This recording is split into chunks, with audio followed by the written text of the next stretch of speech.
of Nnamdi Kanu. And there are fears that, God, oh, please, oh, DSS, SSS, you guys should do what you can to release him so he doesn't die in custody. But, before then, let me quickly also let you know said on the fact that the politicians know exactly who the bandits are and where to get them. Because they are using them for political gains, that's why they're not doing anything about them. Because if you look at this whole thing about banditry and all that, is it really true? Is it not obvious, really? Let's not even say, is it really true? Is it not obvious that the politicians may actually know where they are and who they are? Why has it become so difficult to nip everything concerning insecurity in the bud? But let's just go straight to this issue with IPOB.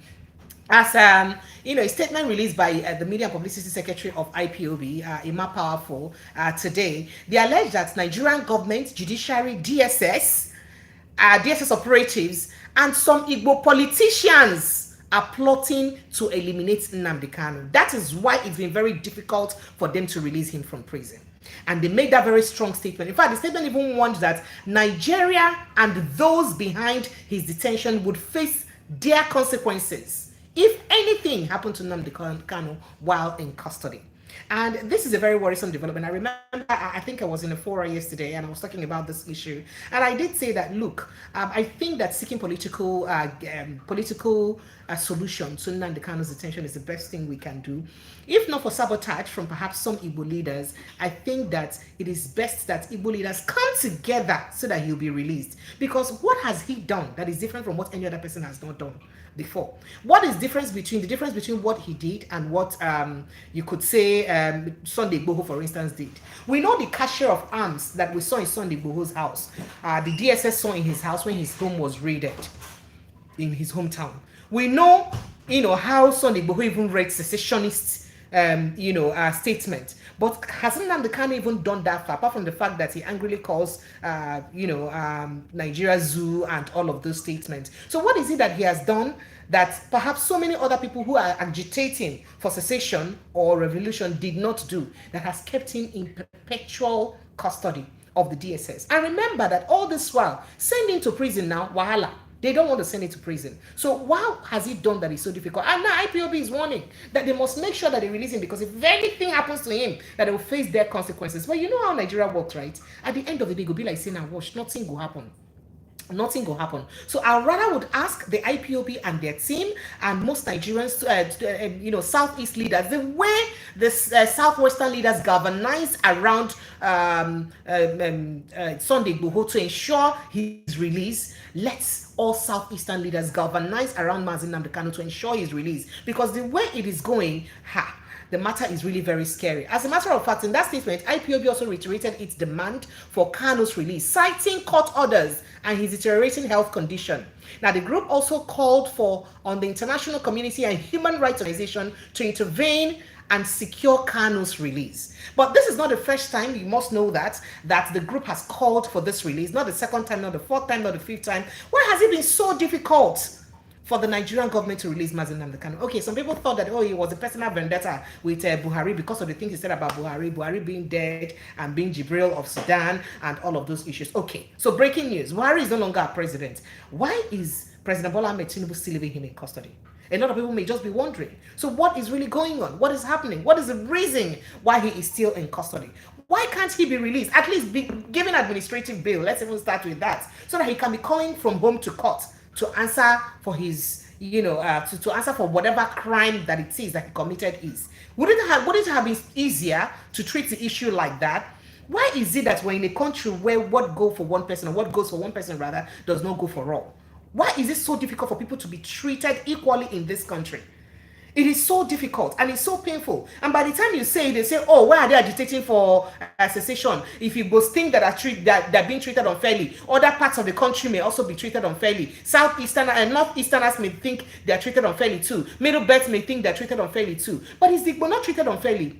Now, one of the focal points that you may look at is, for instance, the 1966 coup that has always been blamed on Igbos. And they're calling that 1966 coup an Igbo coup, which is clearly not an Igbo coup. That coup was masterminded by mostly Southwesterners because they wanted to release their brother, Awolowo, from Calabar prison at that time. It was masterminded by them, but just because somebody called Cardinal Nzuogu was among oh, it becomes an Igbo thing. It becomes an Igbo matter. Why is it that anything that affects Igbos in this country just takes a different turn? Generally, this is a very critical issue that we must pay attention to, because if any other person is perhaps in the condition of the Igbos, you too, the thing will touch you for body and you begin to worry and complain. Why are situations like this? So I do hope that the IPOB and their team can ensure to work towards some political solutions to releasing Nnamdi Kanu, because if anything happens to his health, at the end of the day, now who die lose? Oh, at the end of the day, now who die lose? IPOB may be spitting fire and be saying the things that are saying and saying that, oh, if anything happens, that the country will face their consequences. But at the end of the day, the worst part is that if anything happens, God forbid, nothing will happen. The country will move forward. Guess what? Nigeria will not secede. Nothing will happen. Agitation will continue and nothing will happen. So it won't be fair that anything happens at all. Perhaps it is time that the Igbo should hold their leaders accountable. Hold on our leaders accountable. Let them come together and talk with one voice for the release of your brother Nnamdi Kanu, because it is very important. The way the Yorubas came together to plead for the release of Sunday Igboho, same way that I think that we should come together. Forgive me, I was almost losing my train of thought there. So same way that I think that the Southeasterners must come together to seek for the release of Nnamdi Kanu. And if you ask, some people may say, oh, that is why the IPOB, they've been involved in a lot of things. Just remember, just recently, in fact, just yesterday, the Nigerian army wrote to International Criminal Court, Hague, asking that they take action against IPOB, because the Simon Ekpa faction of the IPOB, they are causing a lot of issue in the southeast. They are killing people. Why did they say that? Because of a particular former army officer that they said they tortured and they made him confess that he didn't do anything and all that. So because of that, International Criminal Court should take action. Now this is the same International Criminal Court that Nigerian citizens, including some IPOB members and some people from the southeast, have also gone to before to tell the Nigerian army, to complain about the Nigerian army, about their inhumane treatment and human rights failure in the way they treat people in the southeast, especially the way they use army or the military. In fact, the way they militarized the southeast. So it's now very worrisome that the same Nigerian army now is calling on the same International Criminal Court that they have been reported to several times to do something about IPOB. International Criminal Court to do something for you about IPOB. The number of times about the unfair treatment of the people of the southeast, what have they done about it? What has the Nigerian army done about it? If you go to the southeast today, no matter how old you are, your vehicle, there are tons of checkpoints in the southeast. Even if you're an elderly person, you have to come down from that vehicle and walk to another distance before you get to your next destination. Why haven't they done anything about it? Why is the Nigerian government silent about that sort of unfair treatment to Ndibo when they're going to their villages? So going home for holiday right now, perhaps going home for treatment becomes a nightmare, for Christmas rather becomes a nightmare. Because as you're going home, you'll be wondering, oh, all of those issues. How do you even face this series and tons of checkpoints in the southeast? What have they done about it? So would you say that the Southeasterners have been treated fairly, considering all that is happening? And this case of Nnamdi Kanu is just a glaring case, very glaring. Would you say that if Nnamdi Kanu was the one who was released as Sowore was released and was apprehended yesterday unfairly by the DSS, do you think he would have been released easily? By the way, I just thought that the DSS played into the hands of Nnamdi Kanu. Played into the hands of Sowore yesterday. That's what I think. So because, the guy told you guys, announced it. It's not like he hid it. He said, they come back. Oh, I'm in the US now. I'm coming back to my country. And then you people, monitored him. Make sure you blacklisted him. He even released the note of his blacklist. And then you guys still went ahead to still arrest him. To what end? By then, he had already had his troop, everybody waiting for him in the airport. So you think, say, person like that, we know, say, on go arrest him. No go get any plans. You know, go get people ready. At the end of the day, now, DSS, what did you people gain in that little detention you held him for? What did you people gain? You just ended up making him popular and popularizing him more before the international community. That's exactly what they do. And that's exactly what they have turned Nnamdi Kanu to do with this is perpetual detention. Because it's looking that way. Why can't Nnamdi Kanu be released? What crime has he committed that is so difficult for him to be released? Now, by the way, talking about Sowore, human rights activist Omoyele Sowore has also raised the alarm. He said that he alleged that the Nigerian government cannot arrest Boko Haram members. or even bandits. You know why they cannot arrest them? Because, in fact, even other criminal elements, because they were created for electoral purposes, and that these Nigerian government officials are still using them for that electoral purposes. There is a picture or an image in my head while I'm saying this. I don't know if any of you have seen that image of militant leader Asari Dokubo scooping water from a bowl and giving to some of his members in the form of initiation, one after the other. And the DSS have seen that. They will not say they did not see it too, but they've not done anything about it. Let one common man somewhere, maybe somebody from the southeast, just do that thing now. You will see problem. You will see the way they will come. The DSS will come and say, what is this one you're doing? You're building a militia that is different from the government security agencies. They would have come for the person. But they have seen Asari Dokubo, what he's doing right now. The way he was, that looked like a subtle initiation of his people. They've done nothing about it. Going back to that statement by Sowore, he was speaking about it today when he appeared on our television station, Voice of the People FM. It was monitored by most media houses. And then he did say that government officials have links with criminals. That they have links with criminals, using them to gain power and later protecting them at the same time. So that government officials use these criminals, the bandits, perhaps the Torjibellos of the Torjibello of this world, perhaps most of those people that they say they have killed before, all those bandits, who are indeed terrorists that they call bandits, they have links with them. Maybe that could be the reason why Torjibello keeps insinuating and saying that the Minister for State for Defense, Bello Matawale, is their sponsor. He's not hitting his mouth saying that. He keeps saying that. And the most Matawale has done is that to say, forget that young man, he's deranged. Say, you don't get sense. Now, crazy, the warrior for head. But after the craze, have you critically addressed the accusation that he's made against you? Because it's very important and it's noteworthy that those accusations are very, very severe and grave. What have you done about them?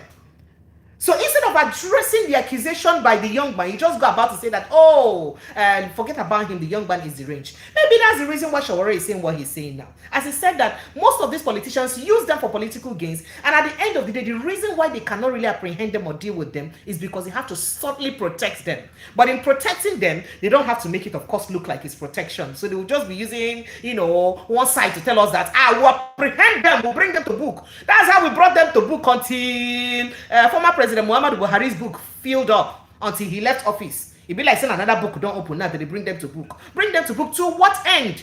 But people can protest somewhere and you catch them. Somebody can tweet about something about government right now, any government official, and you go to the person's village where he is and catch the person.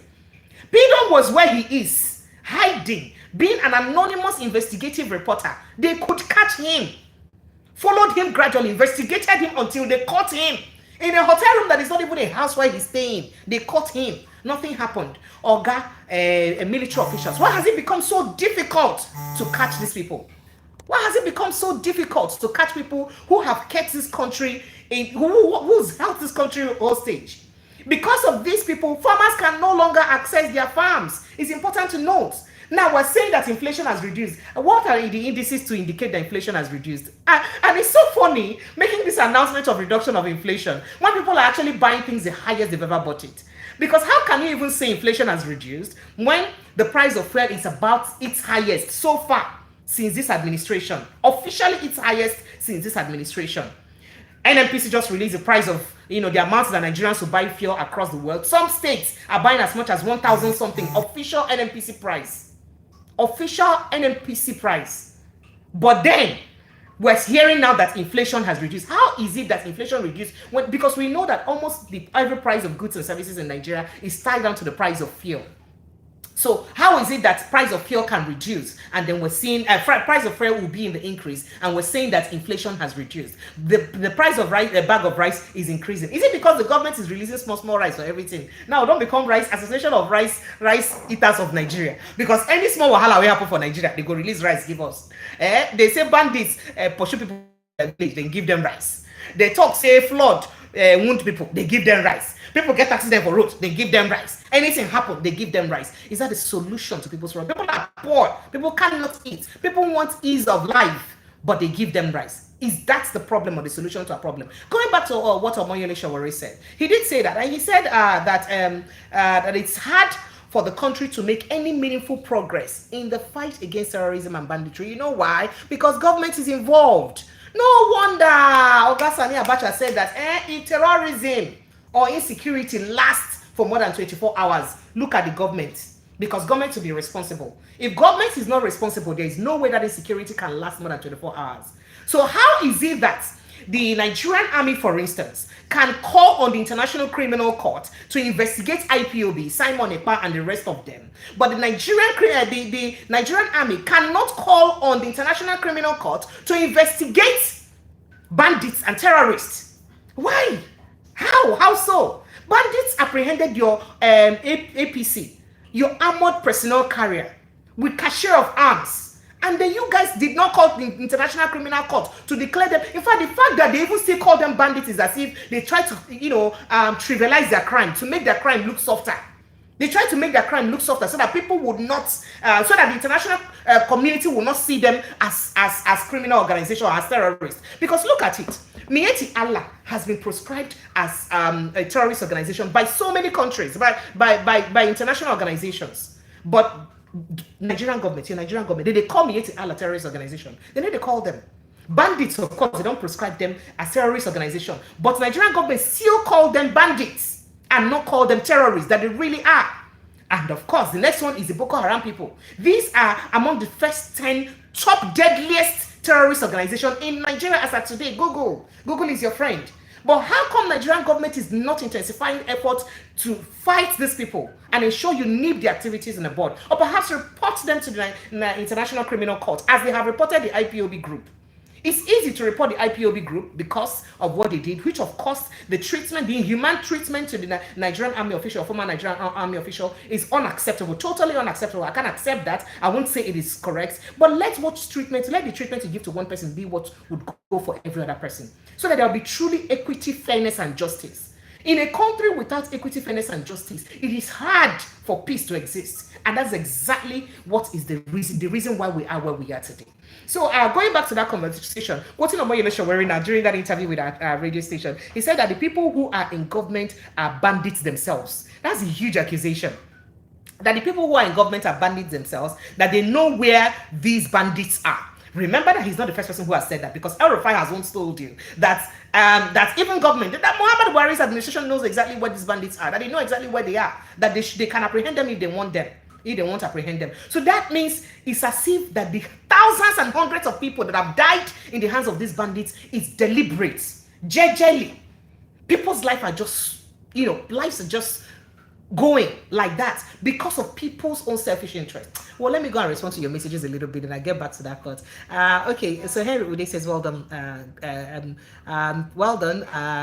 God over you. Thank you so much. Appreciate you. Yoruba TV says the price of fufu is increasing more and it's getting small now. I will lie. Price of fufu, they go up. Well.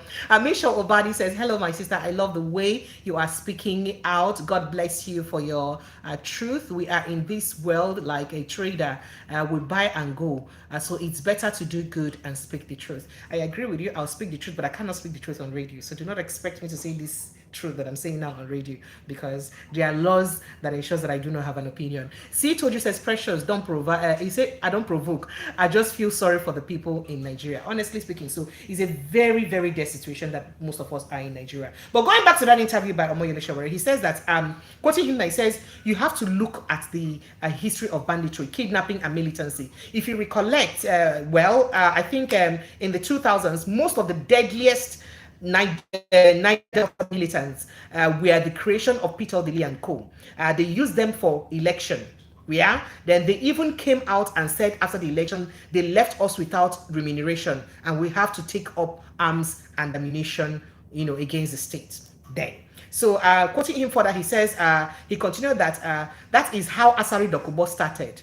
Ateketom is one of them, and then the former governor of Borno, Ali Modu Sharif, he allocated a commissionership position to a Boko Haram commander who was later killed by the Nigerian police at that time. Now, these are the ties of your politicians with the so-called bandits or terrorists who terrorize people.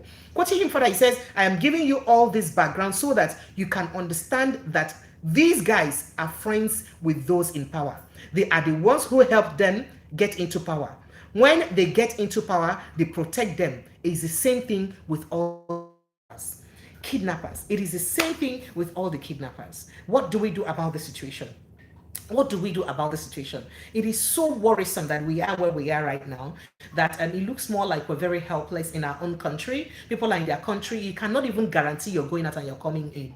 And the worst part is that the cost of livelihood is so difficult that you don't even know how to manage or cope in this country. So with all of this going on, and the way government is handling the IPOB case, handling the bandits issue with kids' glove, as if they become, as if they're too tired, as if the bandits have overwhelmed them.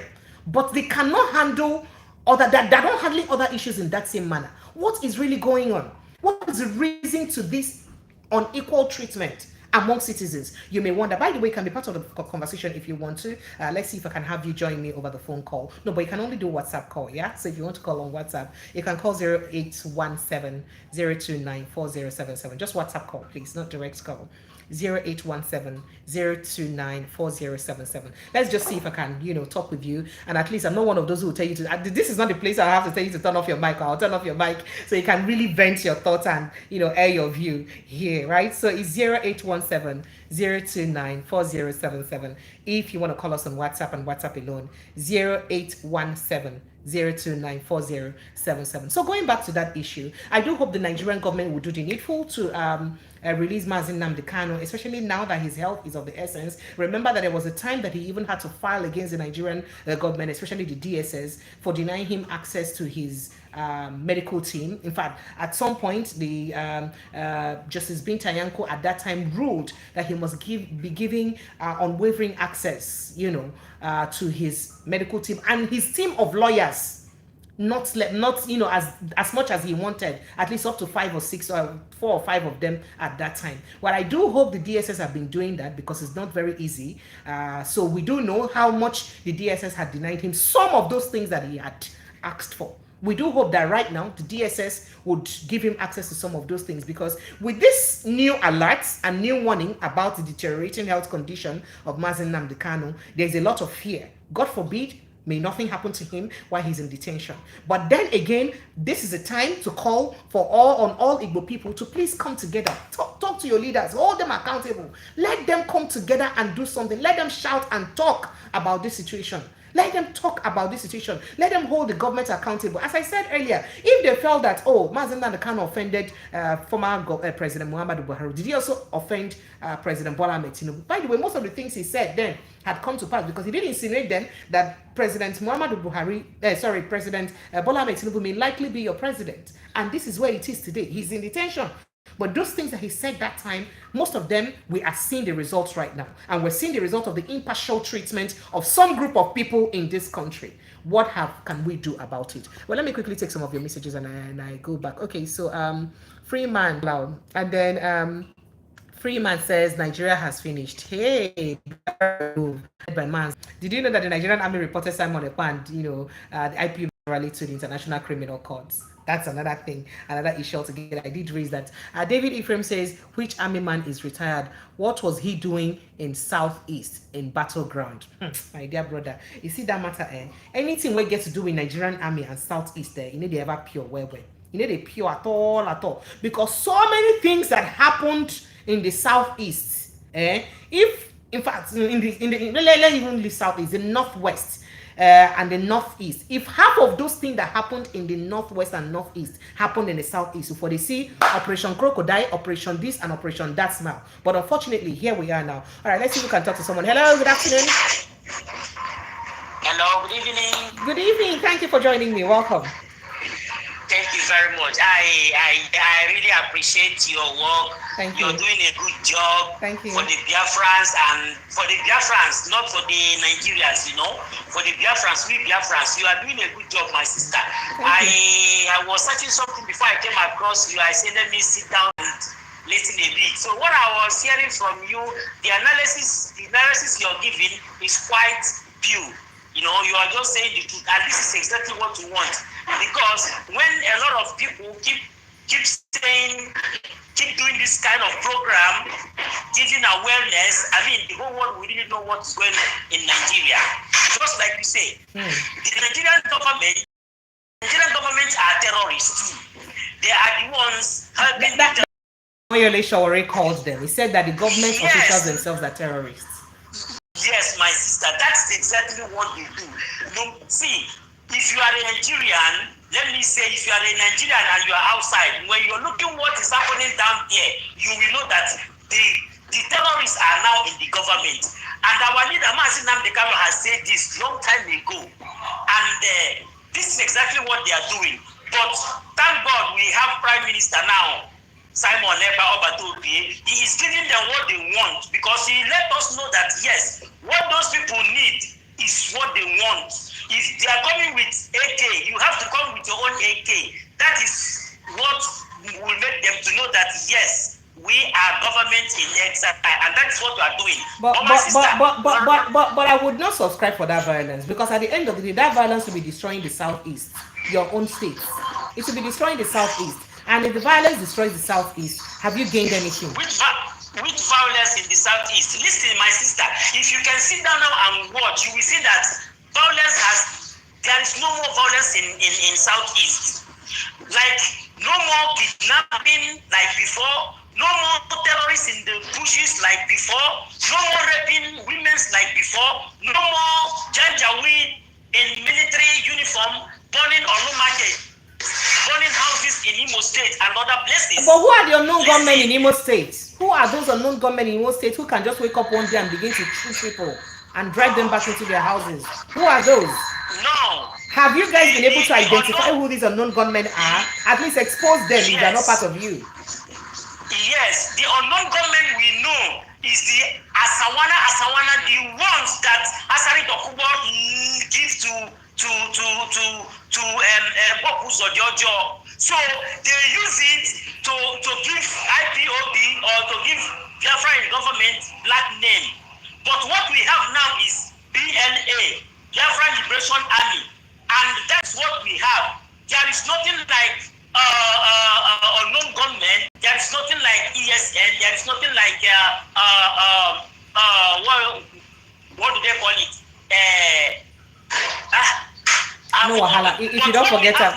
Yes, what we have now is BLA, Biafra Liberation Army, and they are taking a very good control in Eastern Zone. And Onyendu, our leader, Nnamdi Kanu, has said this long time ago that that all the army and all the army taking point and whatever should evacuate from East. And that's exactly what the Prime Minister, Simon Ekpa, is doing now.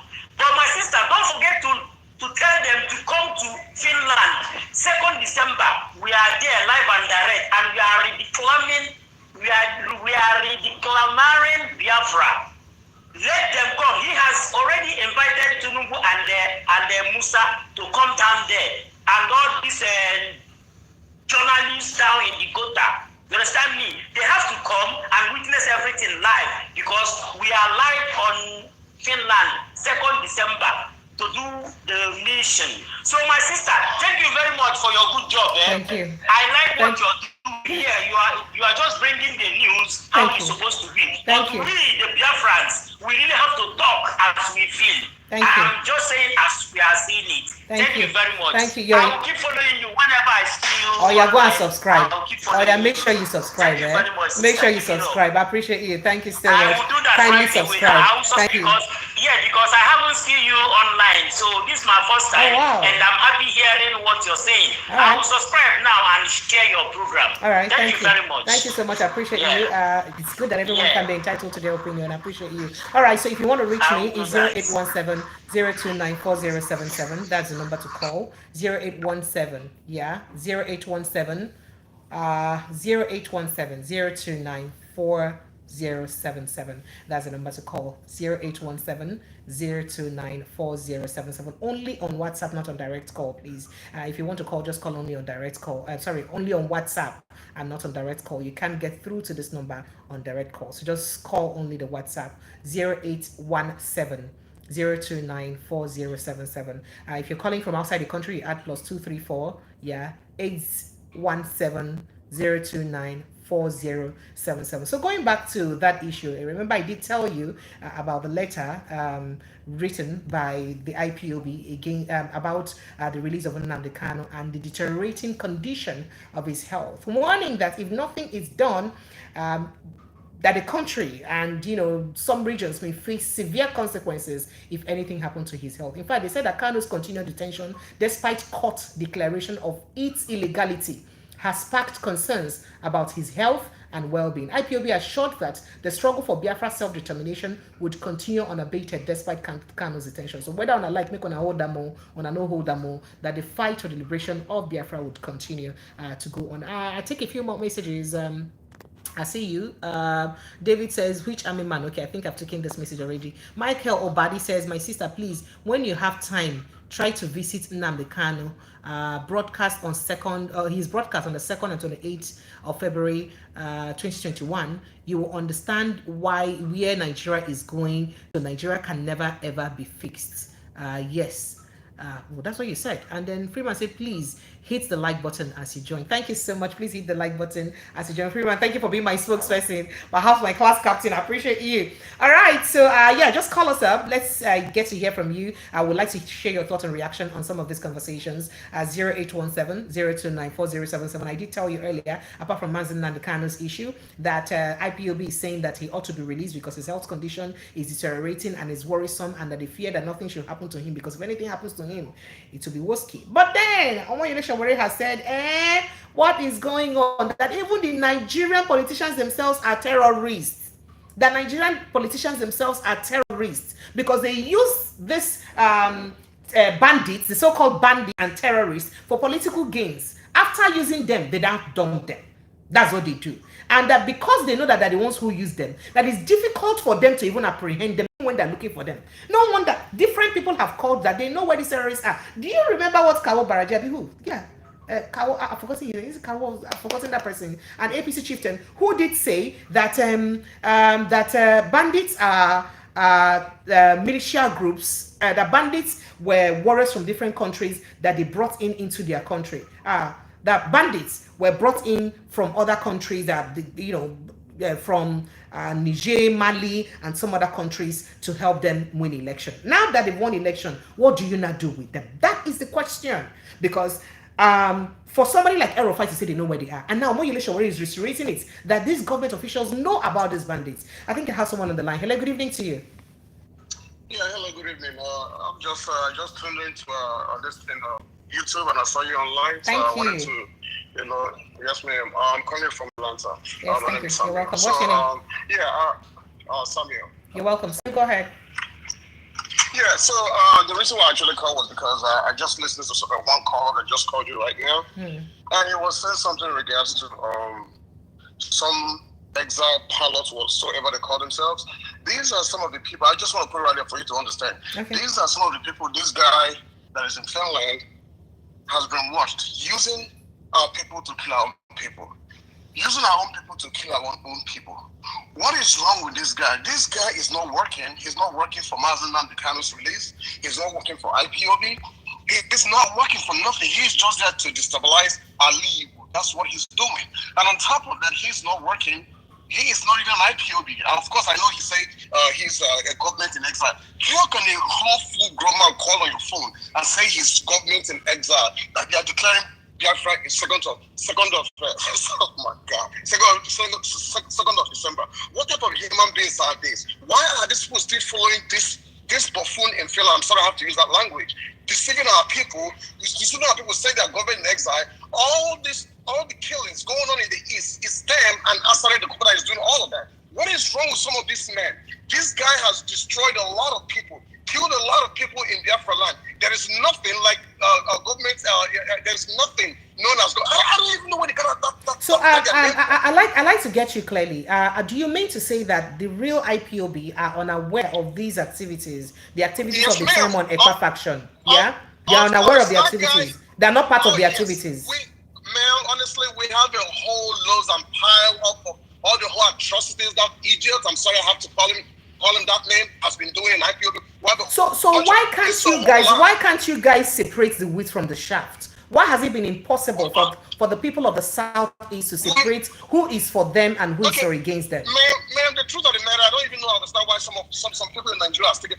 There's lots and lots of time. The IPOB leadership has said it time without numbers in a press release that this guy called Ekpa is not working for Nnamdi Kanu. He is not working for IPOB. He does not know nothing about ESN. He does not represent ESN. And he goes there doing their useless criminal fundraising every weekend, attaching Nnamdi Kanu picture to their criminal deeds over there in Finland where he is at. We have said it time without number. It's not part of IPOB. It's nothing to do with ESN. It has nothing to do with Nnamdi Kanu. They keep attaching. Listen, I mean, everybody can agitate. It don't really matter if you want to agitate. You know, we all what we want is Biafra. We don't want to do it in a violent way. We're doing it in a non-violent way. That's what IPOB has been doing. There is no army. There is nothing like that. What we have is ESN, and they are stationed in the bush because of the terrorists. If Nnamdi Kanu did not form ESN, what is going on in the north right now to speak?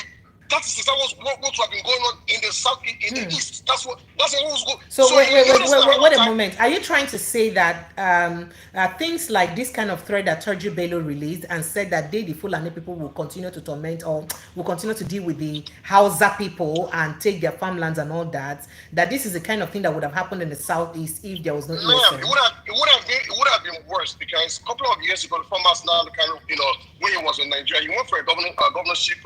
He met some of the Eastern governors, I think in Eboy, I think the 5 governors that just left. He told them, listen, it's time for you all to, organize state security. That something is coming, and that thing is coming is not going to stop. He called them and told them they had a meeting. And then what these guys did after the whole meeting, that was when they deployed the Python dance or whatever to his house and killed a whole lot of people over there in Aferuku. Mazin couldn't knew that a time like this was going to come. If you check it out, some of the things he has mentioned back in the days, a couple of years ago, all of them has come to pass. Everything he has said has come to pass. He told them these people are coming. When he became in America or whatever, he was in New York. He was telling some of these our leaders, was like, look, the Fulanis are coming. It's not, he told them they are coming. They call me a warmonger. They call me a warmonger. What is going on right now? All the whole killings going on in the northern part.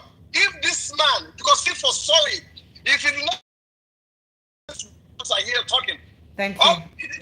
We'll be the same.